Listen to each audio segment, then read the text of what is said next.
లోకేష్కు కీలక బాధ్యతలను అప్పగించే దిశగా చంద్రబాబు అడుగులు వేస్తున్నారు. కూటమి ప్రభుత్వ పరంగా ఇప్పుడున్న పరిస్థితుల్లో నేరుగా లోకేష్కు ప్రాధాన్యత ఇవ్వలేని పరిస్థితి. అందుకే చాపు కింద నీరులా లోకేష్ పరిధిని పెంచాలని చంద్రబాబు యోచిస్తున్నట్లు సమాచారం. కేబినెట్లోకి లోకేష్ను తీసుకున్న చంద్రబాబు ఐటీతో పాటు విద్యాశాఖను అప్పగించారు. లోకేష్కు ఇది పెద్ద టాస్కే అయినా సమర్థతను చాటుకునేందుకు అవకాశం ఉంటుంది. మరోవైపు లోకేష్కు సేఫ్ జోన్లో పెట్టేందుకు విశాఖను బేస్ చేసుకునేందుకు సరికొత్త ప్లాన్ను చంద్రబాబు రూపొందిస్తున్నట్లు సమాచారం. లోకేష్ను విశాఖ జిల్లా ఇన్ఛార్జిగా నియమించినట్లు తెలుస్తోంది.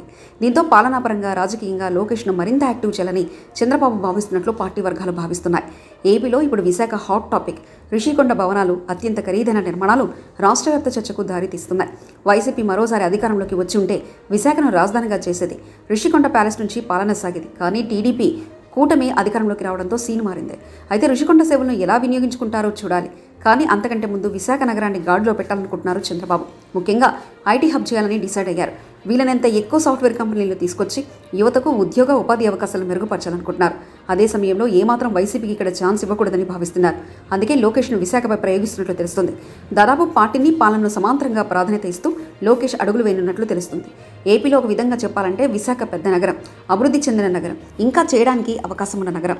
అందుకే రాజధానిగా అమరావతిని అభివృద్ధి చేసి అదే సమయంలో విశాఖను మరింత అభివృద్ధి చేసి దేశంలోనే పేరు మోసిన నగరాల జాబితాలో చేర్చాలని చంద్రబాబు డిసైడ్ అయ్యారు. అందుకే విశాఖ జిల్లా ఇన్ఛార్జ్ మంత్రిగా నారా లోకేష్కు బాధ్యతలు అప్పచెప్పే అవకాశం ఉందన్న ప్రచారం జరుగుతుంది.